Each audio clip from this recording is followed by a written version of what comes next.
Thank you, Mr. Chair.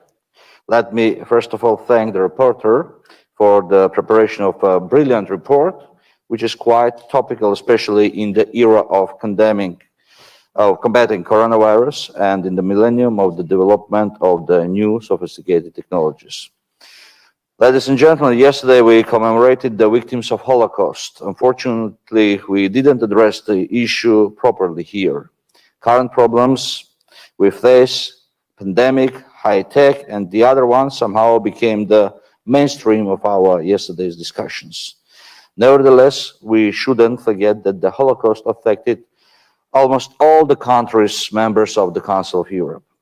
The Holocaust, genocides, and many crimes against humanity based on the ideas of Nazism and racial segregation.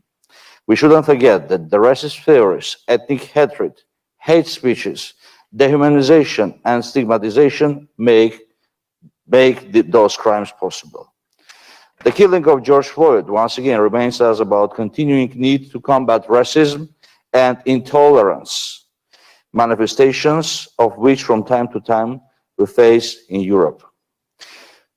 Ladies and gentlemen, police has the crucial role in contemporary societies. It is watchdog of law and order, but it is also a protector of the victims of injustices. Since the police is the law enforcement body, which is more than the others, deal with the ordinary people, its actions very often shape the attitude of people to the government. From this perspective, the possible ethnic profiling by police and the other law enforcement agencies during their daily routine cannot and shouldn't be considered as corresponding to the modern European human rights standards. And such practice, if there is, should be terminated both on legislative and institutional level. Furthermore, it may reduce the efficiency of the very work of the police, resulting of increasing the lack of trust towards the activities of the police. It's due to mention once again that the heads of the state, politicians, and other public figures have the crucial role in prohibition of the racial discrimination and ethnic profiling. Unfortunately, very often the ethnic segregation and practice of dehumanization derivated from the hate speeches and xenophobic rhetoric of the heads of the states, high-ranking state officials, and politicians. We shouldn't keep silence on the cases of ethnic profiling. The silence makes the most outrageous wrongdoings possible.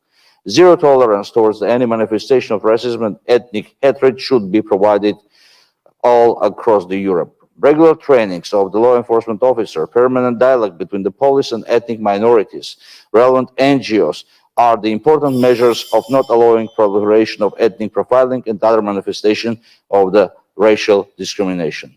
Thank you. Thank you. Next speaker is